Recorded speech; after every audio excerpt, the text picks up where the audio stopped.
don't know about you, but I like to fall asleep to the faint sound of friendly voices. Or any voices, for that matter. It's just the quiet. I just can't.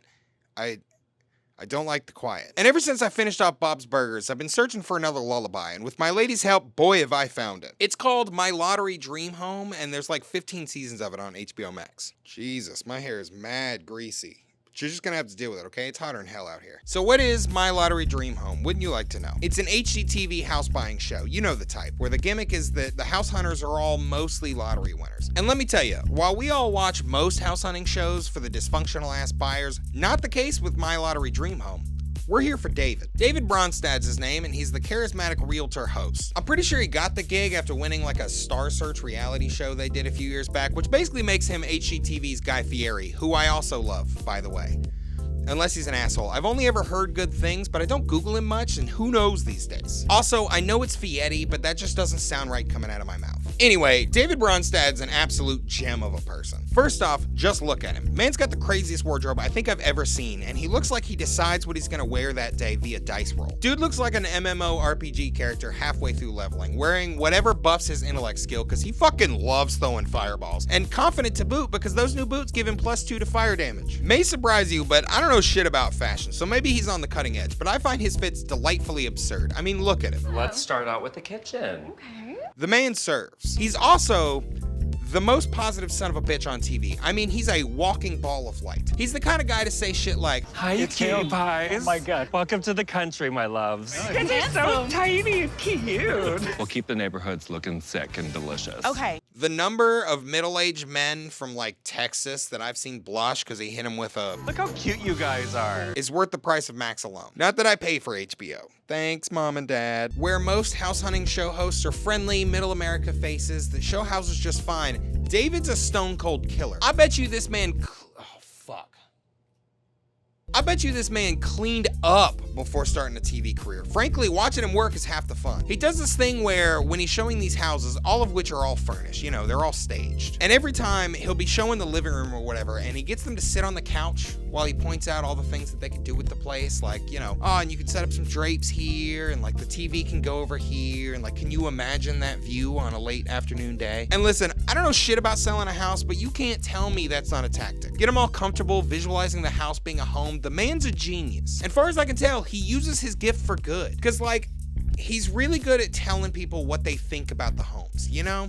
You like the property? I can I tell. do. Yeah, I it's do. hard not to love it, right? It is, yeah. But he's always just mirroring shit that they've told him themselves. Like, you know at the end, that scene that all these shows have where they meet up at a trendy gastropub and talk about which of the 3 houses they want? He's so incredibly good at being like... The kitchen was gorgeous. Yeah, because really of did. the darker woods. It just Yeah, felt really cozy. It was very cozy. Yeah. while also throwing out... Even though it came in right at the bottom of your budget, there's no yard there, so you'd have to put in some money. There's still work to do there. Like, he's genuinely trying to help them make the best decision. David Bronstad is a national treasure, and we just don't know it yet. One thing I do love, though, is, and I don't know if this is true, I've been watching it starting at season 15 or whatever the most recent season is on Max and working backwards, but I get the feeling that the original premise worked great, but slowly they've started running out of lotto winners, so they've had to sprinkle in some inheritances, and maybe he's just all gas, no brakes, but it kind of feels like they don't tell David beforehand which one it is, because so often he meets them and he's like, All right,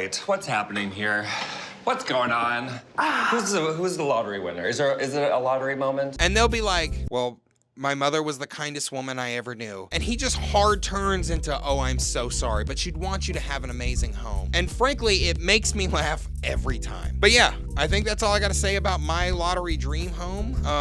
If anybody out there is looking for some hyper positive, turn your brain off while you wind down comfort, and you've got HBO Max, I highly recommend it. I say we go walk to the lighthouse. You out for a little stroll? Ooh, I love that. I want to go see where your memories were created when you were a little kid. We can go to the beach.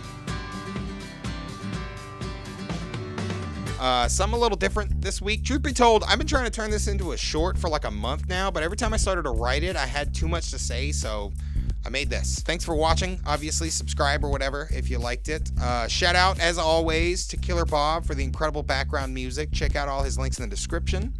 Follow me on Instagram if you want. It's at Detective Brock Rocket, also linked down there. I'll be honest, I don't post anything on there that I don't on here, but if you're like me and rarely fuck with YouTube Shorts, but do be scrolling some reels, I've been having a lot of fun with the short form lately. So you can see me on there. I'm currently outlining the next Liar's Guide, which is tangentially related to the Point Break one, that you should also watch if you haven't. I think it's pretty fun. I'm trying to tighten those up a little bit, try not to be too exhaustive on the plot, but of course that's slowing down the outlining a bit. So that's gonna come up whenever it comes out. Should be a good time. If you liked this, please let me know. I think I'm gonna kind of play around in this sort of style a little bit. I hope you didn't mind that I forgot my fill light there for a little while. It was probably a little dark and crazy at the beginning. And yeah, appreciate you watching. I hope you stay tuned for the next thing. And as always, stop shopping on Amazon. 22 minutes. Let's fucking go, dude. Is it Bromstad or Bronstad?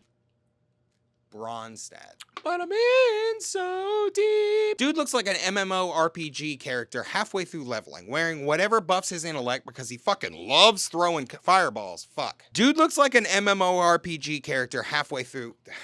Just gonna slur through that. Fucking. Why is there so many letters? Dude looks like an MMORPG. It's okay. I'm just gonna keep doing it until I get it. Dude looks like an MMORPG character halfway through leveling. You know I'm such a fool for you.